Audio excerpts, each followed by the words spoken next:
안녕하세요. 신인숙 변호사입니다.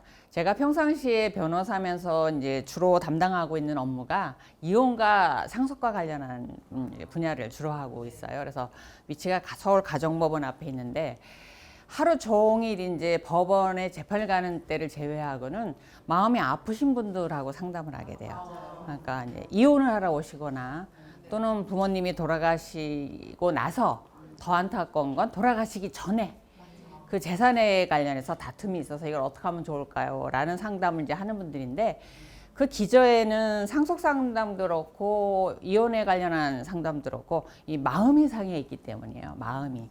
그래서 보통은 화해가 잘 안 되고 합의가 잘 안 됩니다. 그다음에 감정의 골이 너무 깊어가지고 오셔가지고 막 이렇게 이게 화라산이 폭발하는 것처럼 막 이 쏟아내는 단어와 언어들과 이 분노의 단어들을 듣고 있으면은 그걸 맞으면 그 화살로 사람이 죽어버릴 것 같은 너무너무 아픈 얘기를 많이 하세요.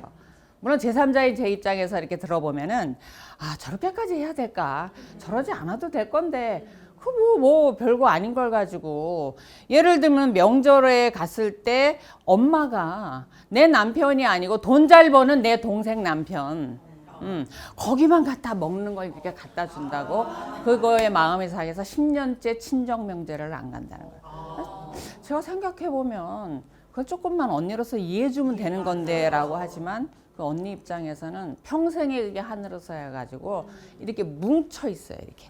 그래서 그 감정을 부모님이 돌아가셨을 때 또 표출하는 거예요. 왜 부모님이 돌아가셨을 때 미리 동생한테 그렇게 줬으면 나한테 남겨줬어야지 왜 동생한테 똑같이 남겨줬냐는 거예요.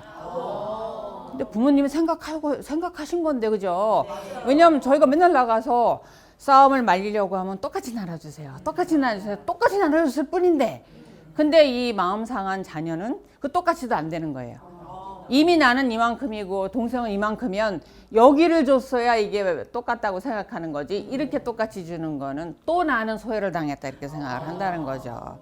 그래서 그런 얘기를 이렇게 듣고 있으면 부모로 태어난 게 무슨 죄가 돼가지고 왜냐면 저도 부모 입장이니까 아니 저 생각을 해보세요. 우리가 연애할 때 결혼할 때 결혼해서 아이를 출산하면 평생 정말 죽도록 고생할 거다 한마디만 누가 해줬으면 낫겠냐고요. 그죠? 우리 생각은 이런데 자녀들은 또 뭐라 그래? 아니 뭐 우리가 놔달라고 그랬어요? 자기네들이 사랑해서 뭐 나눠고는 뭐 이렇게 말을 하는데 우리는 그거를 나가고 어려워서 진짜 잠 못 자잖아요. 잠 못 자잖아요. 요즘 젊은 부부들이 아내들이 이혼하러 온다 그러면 왜 하냐면 저 혼자 가사 독박해요. 특히 육아 독박을 해요 라는 말 때문에 많이 마음 상해해요. 왜냐하면 똑같이 해야 된다고 생각하니까 요만큼도 내가 더 한다는 거에 대해서 양보를 안 해요. 근데 그들이 얼마나 힘들게 지금 살고 있냐면은 제가 봐도 제 주변에 이제 아이를 낳은 젊은 아내분들 그 남편분들 이렇게 보면은 세상에 밤잠을 못 자잖아요. 생각을 해. 지들이 그랬다는 건 생각 안 해. 지들이 그랬다는 생각 안 하고 제 자식들이 찡찡대고 울고 하니까 밤에 잠을 못 자니까 1시간을 연속해서 잠을 못 잔다는 거예요. 그러니까 늘 깨어있고 손잡에 자고 그러고 일하러 가야 되니까 피곤하고 그러니까 아침에 남편이 한마디 너 요즘 살쪘다? 한마디만 하면 바짝 오르죠. 그래서 당신이 살찌는데 보태준 거 있어? 이제 이러고 이제 싸움을 아침부터 하고 간다라는 거죠. 그럼 온갖 서러움이 몰려오죠. 왜 밤에 자면은 남편은 안 일어나고 내가 또 젖병 닦아서 먹여야 되고 남편은 왜 안 하는 거야? 나만 피곤한가? 자기만 피곤한가? 나도 피곤한데 이런 서러움이 막 복받쳐 오르죠. 그러면서 생각나는 건 왜 우리 엄마는 내 안 봐주는 거야? 내 친구 누구네는 친정엄마가 와서 애를 봐준다는데 내 친구 누구네는 시어머니가 와서 봐준다는데 우리 엄마하고 시어머니 뭐 하시는 거야? 이런 서러움이 하루 종일 이제 복받쳐 올라와요. 근데 어머님 입장에서 생각하면은 지금 어머님 제 나이가 이제 할머니 나이잖아요. 얼마나 젊어요. 무슨 이 젊은 아이들은 할머니가 파파할머니 이런 줄 아는데 얼마나 젊어요 우리. 그런데 일도 많고 한데 우리가 손주볼 시간도 없고 설사 직업이 없다 그래도 어머님 아버님들이 노는 거 아니에요. 바빠요. 사회생활이 많으세요. 그걸 포기하고 애들을 봐줄 수가 없고 또 애들을 봐주면서 갈등이 많아요. 진짜 갈등이 많아요. 진짜 그 어머님들이 가셔가지고 친정엄마든 시어머니든 가셔갖고 애 봐주다가 이 부부들 이혼시키게 됐다니까요. 그런 경우가 많아요. 그러니까 함부로 갈 수도 없고 가서 또 봐주면 어떻게 해요? 어머님, 요즘에는 그거 안 먹여요. 예를 들면 소금기 있는 건 5살 때까지 안 먹여요. 우리 때 그런 게 어딨어요? 같이 밥 말아 먹었지. 그러니까 너무 양육방식이 달라서 다툼이 될 수밖에 없고, 서러워서 어떤 어머님은 일주일 와서 애 봐주고 내가 다시는 이 집 오나 봐라 이러고 가버린다는 거죠. 그러니까 힘들어요. 자녀 집에 가기도 힘들고, 그러니까 서로가 이제 서운함이 이렇게 쌓여 간다는 거예요. 어찌됐든 부모 입장에서 보면 왠지 우리 나이가 소외된 것 같은 생각에 서글픈 게, 아니 뭐 이 대한민국이 크게는 작게는 우리 가정이 니들이 누구 때문에 살았는데, 그죠? 우리가 먹고 싶은 거 안 먹고 입고 싶은 거 안 입고 기르지 않았으면 너희들이 이렇게 살았겠냐고요, 자녀들이. 근데 부모들의 그 공을 몰라. 자기네들은 자녀들 때문에 힘들어 죽겠다면서 우리가 자기네 때문에 힘들었던 걸 몰라요. 그런 부분에 대해서 이렇게 서글퍼요. 서글픈데 또 기대하는 게 많아. 자, 제가 질문해 볼게요. 부모님 아직 생존해 계시면 뭘 남겨주고 가셨으면 좋겠어? 너무 뻔해서 대답하기 힘들지. 너무 뻔해서 대답하기 힘들 거야. 그죠? 한 글자로 딱 줄여서 얘기하면 돈이야. 아, 현금, 부동산, 채권, 주식 뭐 이런 얘기하지 말고 그냥 돈이야, 돈. 말할 수가 없어. 근데 왠지 민망해. 그래서 민망한 줄은 알아요. 근데 지금 현실적으로 그게 맞죠. 우리가 뼈 빠지게 번 이유가, 그래도 내 자녀가 나처럼은 살지 말으라고, 저 지하에서 시작하지 말고 3층 정도에서는 시작해 달라고 정말 열심히 살기는 했는데, 어쩜 그렇게 대놓고 말하냐, 그죠? 대놓고 드러내고 말하는데, 제가 얼마 안 된 것 같아요. 변호사 연차가 이제 20년 가까이 돼 가는데, 나이에 비해서 제가 늦게 됐어요. 20년 차 정도 되는데, 한 5년 전부터 이렇게 변화하는 걸 느끼는 게, 상속 다툼에서 자녀들이 부모님을 서로 모시려고 그래요. 얼마나 좋아. 근데 돌아가실 때, 그러니까 치매, 중증 치매가 되고 요양 가실 때쯤, 이 사지를 못 움직이실 때쯤, 그때쯤 서로 부모를 모시려고 혈안이 돼 있어요. 왜일까? 근데 사실 재산이 많은 분들도 있지만, 그분들은 오히려 이렇게 미리 정리를 좀 해놓으세요. 집 하나 있는 경우가 많아요. 집 하나에다 이제 여윳돈 얼마 이제 이렇게 몇 천만 원 통장에 갖고 계신 게 다인분들이 대부분인데, 이걸 차지하기 위해서 자녀들이 서로 거기를 그냥 슬라이딩해서 들어와요, 집으로. 서로 먼저 들어오려고. 진짜입니다. 그래서 당한 쪽에서는 납치해 갔다, 이런 표현을 할 정도로, 왠지 한 4, 5년 전부터는 그 자녀들이 서로 들어가려고 한다. 그러면서 공교롭게도 그 마지막 남은 집 예금 통장이 마지막 모셨던 자녀한테 이렇게 이전돼 있는 경우가 많아요. 그래서 이 분쟁 때문에 오시는 분들이 몇 년 사이에 부쩍 늘었어요. 그래서 대놓고 돈을 바라는 건 알겠는데, 그럼 부모 입장에서 자녀한테 돈만 주면 되는 거죠. 그럼 돈만 주면 내 인생이 어쩌거나. 그래서 제가 오늘 이렇게 강연을 하고 싶은 건 너무 뻔하니까. 돈은 너무 뻔해요. 뭐 돈 말고 뭐가 있겠어요. 그거 말고 또 있기 때문에 제가 강연을 이렇게 시작을 하는 거예요. 그럼 돈 말고 자녀한테 뭘 남겨야 될까라는 부분을 이제 제가 생각을 오랫동안 해와봤습니다. 상담을 이렇게 하면서 도대체 부모라는 게 뭘까? 내가 너희들한테 헌신했고 잘했고 니들도 어디 알아봐라 했는데 아직까지 모르잖아요, 걔네들이. 근데 부모가 왜 마지막으로 그런 자녀들한테 괘씸하지만 남겨야 하냐면, 이 부모가 돌아가시고 나면 자녀가 부모가 그리울 때가 있어요. 다 생각할 때가 힘들 때라고 생각하지만 아니에요. 좋은 일 있을 때. 좋은 일 있을 때 제일 먼저 부모님이 살아계셨으면 이 소리 듣고 얼마나 좋아하셨을까. 동네 막걸리 풀어갖고 잔치하셨을 때 이렇게 그리워요. 그러니까 미워도, 자식이 미워도 나 죽으면 그리워할 거니까 뭔가 하나는 좀 남겨줘라 하는 의미에서 강연을 제가 드리는 거예요. 뭘 남겨주셔야 되냐면, 우리 자녀들이 화목하게 살 만한 요소들, 정신적인 요소를 좀 남겨주셨으면 해서 제가 강연을 하는데, 뭘 남겨주셔야 되냐면, 일단은 자녀들이 이렇게 결혼해서 부부가 같이 살고 또 손자를 기르면서 부모가 관여해서 이혼시키는 경우가 많아요. 너무 이렇게 우리가 속된 말로 말하면 마마보이 마마걸들, 그렇게 관여해서 이혼시키는 경우도 많지만, 우리가 밥상머리 교육을 못해서 이혼시키는 경우가 있더라는 게 요즘 새삼스럽게 이렇게 깨닫게 돼요. 새삼스럽게. 그 다음에 부모가 처신을 못해서, 부모가 처신을 못해서 속속이는 그 손주보다도 내가 자녀들한테 이렇게 짐덩어리가 되는 경우가 있더라. 이 두 가지가 있더라는 생각이 들어요. 첫 번째 이제 밥상머리 교육과 관련해 가서는 전에는 제가 이제 강연을 다닐 때 그런 얘기를 많이 했어요. 아버님들 좀 어머님들한테 잘하세요 좀. 그래 삼시세끼 다 차려달라고 하지 마시고 반찬 못하시면 차려놓은 거 꺼내 드시기라도 하고 설거지라도 좀 하세요. 그다음에 양말 갖고 들어오면 하나 거꾸로 벗지 말고 2개 가지런히 해서 세탁기에다 넣으세요. 이런 강연을 했어요. 그리고 말 한마디 하더라도 뚜가리같이 말을 하지 마시고 고맙다는 말까지 민망하면 오늘 반찬은 맛있네. 이 정도라도 좀 해주세요. 이렇게 강연을 했었는데 어머 이것도 몇 년 전부터 전세가 역전이 돼갖고 아우 대한민국 아주머니들 대단하세요. 그래서 아버님들이 얼마나 기가 죽어 계시는지 거기다 내가 그 얘기 더하면 막 저를 죽일 듯이 노려보세요. 더 어떡하란 얘기야 내가 숨만 쉬고 있는데 뭐 이런 표정으로 이제 막 노려보고 계신데 아이 우리야 그냥 살다 그렇게 가면 돼요. 우린 그렇게 이혼 안 해요. 나이 먹은 사람들은 평생 그러고 살았기 때문에. 문제는 젊은 그 아내나 남편들이 지금 보면은 양쪽의 권리의식이 대단히 높아졌어요.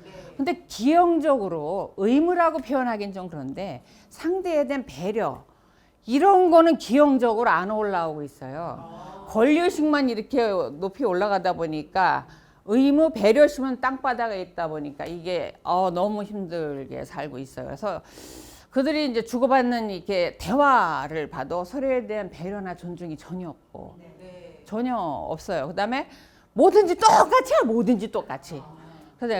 그래서 가끔 그래요. 왜 애도 반반씩 낳지? 애도 반반씩. 그래서 신체적으로 안 되는 게 있고 그다음에 남편이 하면 자연스러운 게 있고 아내가 하면 자연스러운 게 있어요. 근데 남들이 보기에도 아내가 챙기는 게 더 자연스러운 게 있고 남편이 하는 게 자연스러운 게 있어요. 골목길에서 주차 다툼이 나면 남편이 가서 싸워야지 아내가 가서 다투면 뭔 소리 나와요. 별소리 다 나오잖아요. 이렇게 어쩔 수 없이 자연스러운 게 있어요. 살림도 그래요. 물론 남편분들이 할 수 있는 게 있죠. 그리고 아내가 왜 다 해야 되냐고요. 똑같이 돈 버는데 더구나 애 낳을 때 밤에 엄마가 먼저 들고 뛰고 결국 엄마가 수유이기 때문에 엄마가 잠 못 자는 건 맞으니까. 그렇지만 어쩔 수 없이 이렇게 나눠지는 거 말고 중간에 있는 것들이 있어요. 이것 때문에 무지무지 다툽니다. 빨래하기, 그죠? 청소하기, 특히 화장실 청소. 재활용 쓰레기 버리기. 남자분들 아마 웃으실 거예요. 재활용 쓰레기를 어디 아내가 버려요? 다 남자가 버리지. 이렇게 얘기하실 거예요. 근데 이거를 어머님들이 이제 결혼시킬 때 아들들한테는 이제 교육이 많이 됐어요. 저도 우리 아들한테 야, 밥 먹고 설거지 좀 해. 설거지 한 다음에 싱크대 물기까지 싹 닦아서 행주행가서 탁탁 터서 널어야 끝나는 거야. 여기까지 끝. 알았지? 이렇게 가르치고 운동화 빨고 그러는 건 저 어려서부터 네가 빨아라 이렇게 가르쳤어요. 그렇게 해서 보내놨더니 아내분들 딸을 보내는 어머니 입장에서 어떻게 하냐면 결혼 전에 세수할 때 외에는 이 세수 때 세면기에 손도 못 담그게 곱게 길러요. 딸을 더 귀하게 기릅니다. 근데 결혼할 때 옛날처럼 하다못해 밥이라든가 기본적인 반찬이나 찌개 끓이는 걸 가르쳐서 보내느냐 안 가르쳐요. 그래서 요즘 엄마들이 그 딸을 시집 보낼 때 그렇게 얘기해요. 너 현모양처라는 거 꿈도 꾸지 마. 그건 옛날 얘기야. 세계 만방에 대한민국에 가나다 네 이름을 날려. 이렇게 길을 돋보가지고 가르치고 해서 결혼을 시켜요. 그래서 결혼이라는 것은 남녀가 평등한 것이고 너의 일을 하는데 너가 성공하는데 남편이 일을 하는데 남편이 성공하는데 서로가 이렇게 북돋아서 같이 가라. 똑같이 가라. 같이 가라까지는 좋은데 똑같이 가라 이렇게 얘기를 해요. 그러니까 집안일 다 하지 마. 해준 버릇돼. 이렇게 해서 보내신단 말이에요. 물론 안 그러신 분들도 있으시죠. 근데 그런 분들이 늘다 보니까 저도 이제 사무실에 고용하는 변호사들이 여자 변호사들이 있잖아요. 당당하고 자신감 있고 멋있어요. 남자 변호사 못지 않아요. 참 멋있어요. 제가 봐도 아유 네 집딸이 잘 길렀다 정말 이렇게 뿌듯한 생각이 들 때가 있어요. 근데 거기까지는 좋은데 거길 더 넘어가 가지고 이제 남녀가 가정 내에서 이제 이게 역전이 되기 시작했다라는 느낌이 오기 시작합니다. 그걸 어떻게 하냐고요? 이혼 소송 들어가서 이제 들어오는 갈등과 관련한 증거들을 보면 이제 그걸 알 수 있어요. 전에는 보면은 안타깝지만 1988년 올림픽 전까지 이혼 사유 1위가 남편으로부터 매맞는 아내였어요. 안타깝죠. 100년 전, 200년 전도 아니고 올림픽 전에. 그게 이제 급격하게 이제 법이 바뀌기 시작하면서 1995년도에 드디어 민법이 개정되면서 여자에게 이혼의 자유를 이제 가져오게 된 개정이 있게 되죠. 친권영유권을 이제 아내한테 주게 되고 그 다음에 재산분할권을 인정하게 됩니다. 그게 불과 2000년 5년 전이었어요. 여성의 권리가 이렇게 온 게. 이제 그 권리가 오기 시작하면서 이제 이 역지가 한번 확 바뀌었는데 최근 들어서 천지개벽이 일어났다라는 생각이 들어요. 그래서 최근에 이혼 사유를 보면 갈등을 제공하는 원인이 아내분들이 만만찮아요. 물론 아내분들이 이렇게 순종적이 죽어서 지내고 이혼사를 만들어서 안 된다 이런 의미는 절대로 아니에요. 남자든 여자든 만들지 말아라라는 사유가 여성 쪽에서 올라오고 있다는 거예요. 아내 쪽에서. 그게 뭐냐면 남편에 대한 욕설과 그 다음에 인신공격, 모욕 이런 게 이제 늘어나고 있어요. 그러니까 사실 치고받고 하는 거야. 근력적으로 우리가 힘이 딸리기는 하지만 요거 입으로 남편을 갖다가 정말 하는데 저희가 녹음된 걸 자료를 가져와 보면 참아 들을 수가 없어요. 그래서 결혼해서 내 아들이 이런 소리를 듣고 산다라고 하면 도대체 부모가 죽고 싶을 것 같아요. 부모가. 그래서 한 살에서 이제 조종을 갔습니다. 20대 부부였어요. 아이가 태어났을 때 돌도 안 됐어요. 근데 남편이 이혼을 하겠다고 소송을 제기했어요. 근데 보통 법원이 안 받아줍니다. 그 시기에. 왜냐면 보통 그때는 투박투박 싸우고 이렇게 해서 싸우는 시기고 그걸 극복하는 시기가 있잖아요. 그리고 애가 돌도 안 됐고 근데 남편이 돌도 안 된 출산한 지 1년도 안 된 아내를 향한 이혼서 웬만해서는 안 받아줘요. 근데 첫 번째 조정에 갔는데 재판부께서 대놓고 신 변호사님 이혼을 전제로 해서 조정하시죠.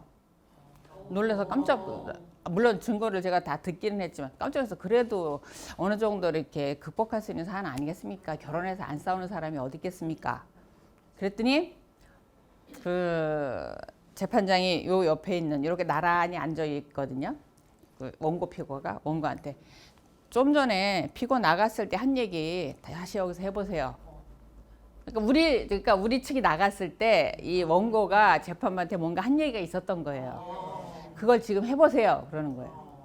그랬더니 이 친구가 고개도 들지 못하고 이러고 해서 제가 결혼해서 아내가 돈도 못 벌고 살림도 못하고 한다고 욕하고 집에 오면은 그렇게 자기를 비난하고 또 부모님도 욕하고 그래서 처음에는 미안하다고 자기가 능력이 없어서 빌기도 하고 또 선물도 해줘보고 했는데도 안 돼가지고 자기가 그 마음을 달래기 위해서 상담 치료도 받아보고 정신과에 가서 약도 타서 먹어보고 그랬는데 자기는 더 이상 살 수가 없다.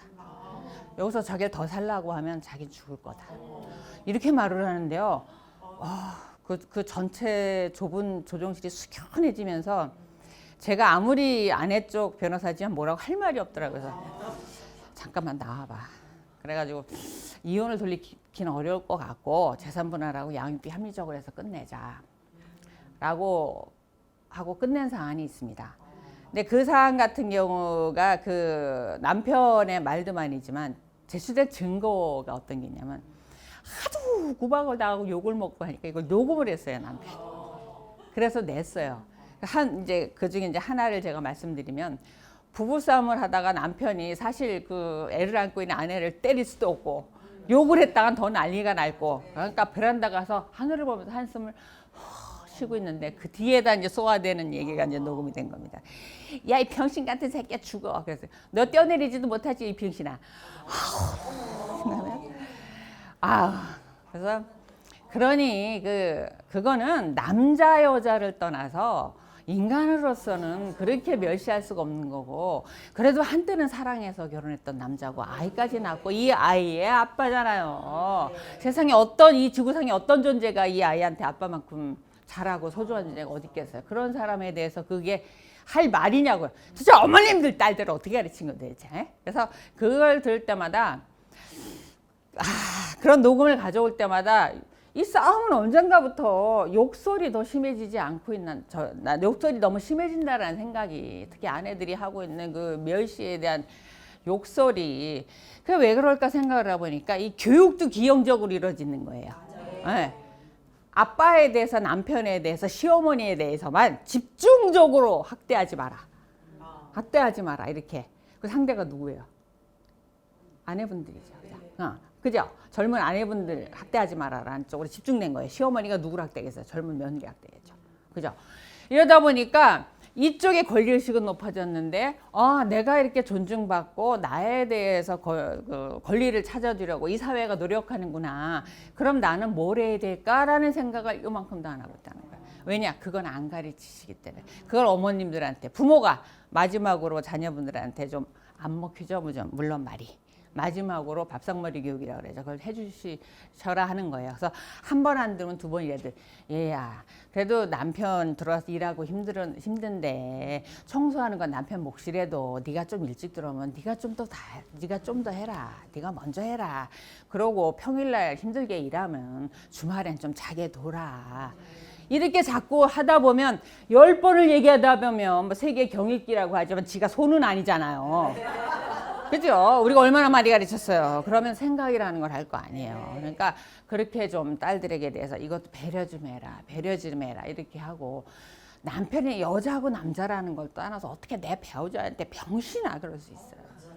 그런 말 하는 거 아니에요. 그러면 다 누구나 이렇게 뛰어내리고 싶어요. 그래서 그런 말 하지 말아달라고 하고 싶고 그 다음에 서로가 하던 역할이 있으면 그동안에 하던 걸 천지개벽하지 이렇게 뒤집지 말고 그냥 자연스러운 거 아내가 하는 게 자연스러운 거 남자가 하는 게 자연스러운 거 이렇게 역할로 이렇게 구분져 주셔야지 남녀가 똑같으니까 이렇게 그 다음에 남편보다 하나라도 없으면 네가 지는 거야 이런 식으로 가르치시면 안 돼요. 어떻게 그러십니까? 이렇게 올라가고 내려가는 거지. 이게 어떻게 이렇게 되면 지는 거고 이렇게 됩니까? 그래서 이런 부분에 대한 밥상머리 교육이 좀 필요하다. 마지막으로 꼭 해주셔야 된다라는 생각이 듭니다. 왜냐? 그래야 그들이 안 싸우고 오래 삽니다. 오래 살아요. 이혼이라는 건 불가피하죠. 사실 불가피할 때가 있고 많은 사람들이 이혼을 했죠. 하지만 그 이혼은 극복할 수 있는 일반적인 아픔을 가지고 이혼하지는 않습니다. 정말 너무나 살 수 없는 분들이 하는 거기 때문에 내 자녀들이 그 지경까지 가지 않으려면 밥상머리 교육까지 필요하다라는 거고 또 하나 그 전반에 제가 우리 부모가 이 아이들을 출산시켜서 멋모르고 출산해서 이렇게 힘들지는 모르고 정말 출산시켜서 얼마나 고생을 했으며 이런 얘기를 했는데 사실 우리 아들을 낳았을 때 형님이 아들을 못 낳으셨어요. 근데 제가 당당하게 아들을 낳습니다. 그러니까 어머님 아버님이 물론 이제 아들이라고도 하지만 집안에서 막내예요. 얘가 굉장히 이뻐하셨어요. 그래서 명절 때 같아 모였을 때 그거 이제 아장아장 기어다니면서 사고 치고 할 때 너무너무 이뻐하셨거든요. 그럴 때 저희 어머님이 저한테 그러셨어요. 얘 금덩어리 이렇게 싸놔봐라 웃음이 나오나. 그렇게 이뻐했잖아요. 그렇게 이뻐했어요. 그리고 그때도 저는 제 옷은 대충 입어도 조금 무리해서 애 거는 좋은 거 신기고 막 이랬던 것 같은데 그거 지금 어디 갔나 몰라. 좋은 거 시키고 뭐 비디오 저 땐 비디오였어요. 비디오 찍히고 뭐 해서 했던 것 같은 게 참 애지중지 길렀어요. 그게 다인 줄 알았죠. 그럼 나머지는 지들이 크고 이 나이쯤 되면 우리가 이제 효도만 받을 줄 알았는데 또 우리 세대는 또 효도 받는 것도 포기해야 돼요. 뭐 젊은 분들이 뭐 의견조사 했더니 뭐 부모님 부양한다? 아이고 10명, 3명도 안 나오더만. 괘씸하긴 하지만 그래도 마지막으로 우리 부모가 해줘야 될 게 있습니다. 제가 이제 이혼 소송을 담당하고 있으면서 제가 하루 종일 하는 상담 중에서 이제 아내분들이 특히 많이 그런 호소를 하시는데 저 남편하고는 살만한데요. 시어머니 시아버지 때문에 못 살겠어요. 하는 아내분들이 있어요. 그죠? 억울하시죠? 듣기만 해도 억울하지. 내가 너희한테 해준 게 어딘데? 해준 게 어딘데? 특히 아들한테 결혼할 때 집 해준 게 어딘데? 이런 생각이 드실 건데 왜 못 살아? 요즘 누가 시어머니가 며느리를 구박을 해요. 그러니까 그게 아니고요. 그럼 뭐예요? 그랬더니 아니 어머님 아버님이 싸우셔가지고 서로 못 사시겠다고 사흘들이로 다투세요. 그래가지고 어머님이요 아버님하고 싸우셔갖고 저희 집에 오시면 보름 있다 가세요. 아니 아버님이 전화가 오시는데 한 번 전화 오시면 2시간 3시간 전화를 끊지 않으신대요. 하시는 얘기 들어보면 아버님이 바람을 피셔가지고 어머님한테 또 걸리신 거라는 거예요. 그래갖고 어머님하고 막 싸우시면은 그렇다고 해서 뭐 내가 어쨌는데 네 어머니 이럴 수 있냐 해가면서 2시간 3시간을 그러면은 딸 같으면 아빠 또 바람 폈어. 그걸 끌어버리니까 며느리 뭔 죄가 있냐고 해. 내 아버님 바람핀 시아버님 전화를 두 손으로 받고 내 아버님 이래야 되는 며느리한테 내고 전화를 2시간 3시간을 해대시고, 그리고 어머님이 싸우시면은 집에 와서 보름씩 있다 가신대요. 시어머니가 와서 보름 계시면은 이혼 사유야 진짜 그거, 그죠? 근데 그러니까 1년에 반을 와서 사신대요 어머님이. 살 수가 없대요. 너무 힘들대요. 그러니까 어머님 아버님이 사이가 안 좋으셔서 4월 1일 푸닥거리고 싸우시니까 자녀분들이 불편하게 이루 말할 수가 없고, 어느 날 명절에 가면 아버님만 계시대요. 그래서 왜 아버님 어디 가셨어요? 그러면 아버님 하고 말씀이 없으시대요. 어머님 그러면 이제 이모님 댁으로 이제 가셨거나 뭐 이제 어디 가신 거죠.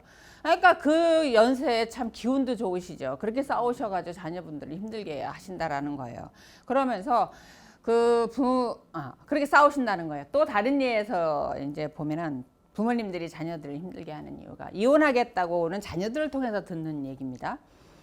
본인들도 결혼해서 부모님이 힘드시다고 뭐 해주신 게 없다는 거예요. 집도 모두. 그래서 자기네들도 정말 열심히 살아서 월세집부터 시작해서 전세집에 이제 집 마련하기 이제 직전에 가 있다라는 거예요.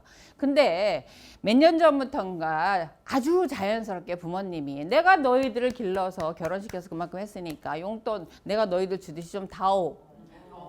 그래서 이제 5만 원씩 10만 원씩 이렇게 드렸대요. 그래서 요즘 이제 젊은 부부들은 시댁에도 10만 원, 시댁에 10만 원 드리면은 친정에도 10만 원 이렇게 그래야 싸움이 안 나거든요.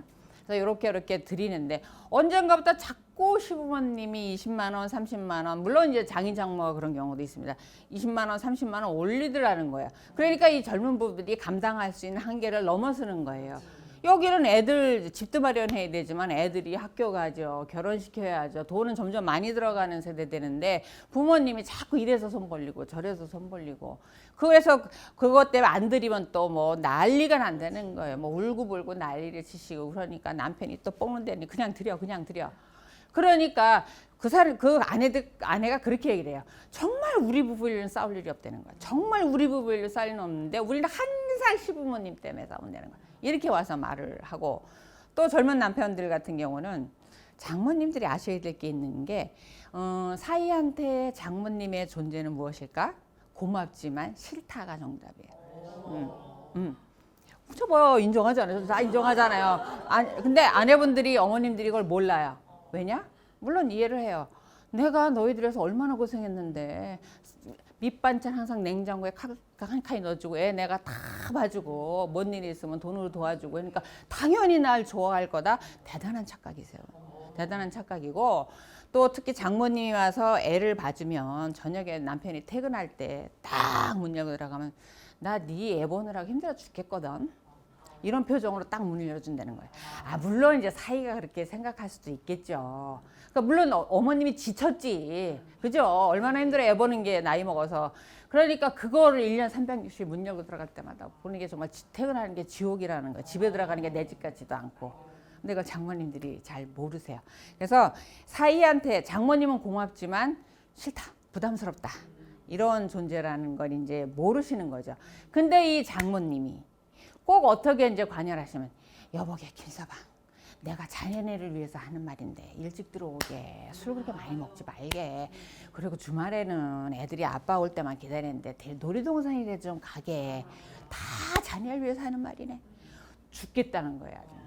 그러니까 힘들고, 그 장모님이 여보게 김서방 그 얘기만 하면 아주 죽겠다는 거예요. 도망가고 싶다는 거예요. 그러니까 남편분들 중에서 장모님이 수시로 드나들면서 내가 우리 아내하고 사는 건지 도대체 장모님하고 사는 건지 구분이 안 가기 힘들다라고 하는 분들이 대부분 한 50대 접어들 때쯤 이혼을 선택해요. 더 이상은 못 살겠다. 왜냐하면 나아지겠지, 좋아지겠지, 살림이 못했으니까, 애기들이나 힘들어서 그렇겠지, 졸업하면 나아지겠지, 결혼시키면 나아지겠지. 그런데도 아내하고 장모님은 혼연일체가 돼갖고 이게 분리가 안 된다는 거예요.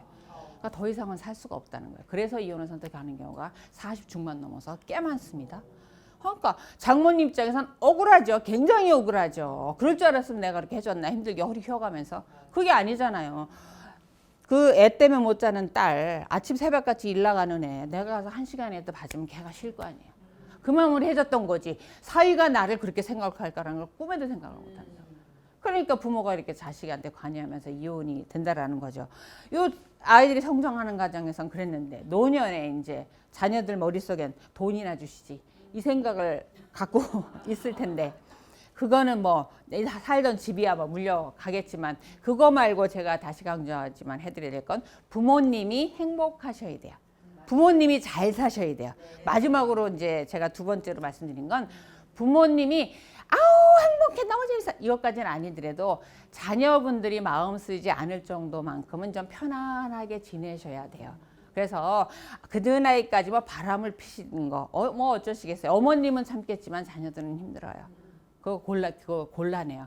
그리고 물론 70 넘어 80 넘어서도 제가 상담을 해보면요, 80 넘으신 할머니께서 85세 되신 할아버지가 그 경로당이 아니죠, 요즘 복지회관 가셔갖고 바람 나셨다고 막 부락부락 시켜서 오세요. 그래서 제가 이렇게 여쭤봐서 어머님 그게 화가 나세요? 제가 이렇게 물어보고도 근데도 그분은 진지하시고 뭔 소리 하는 거냐고 지금 이러시는데 제가 볼 땐 그 18살짜리 소녀를 보는 듯한 그래서 그분들의 감정이 그렇게 살아있어요. 그거는 이해하지만 세상에 자녀분들 애들 학교 보내고 그다음 대학교 보내고 결혼 자금 마련하고 이러느라고 힘들어 죽겠는데 부모님이 세상에 그 애정 다툼 하시느라고 사흘들을 보따리 싸고 오시고 전화하셔서 하소연하시고 이러시면 안 되죠.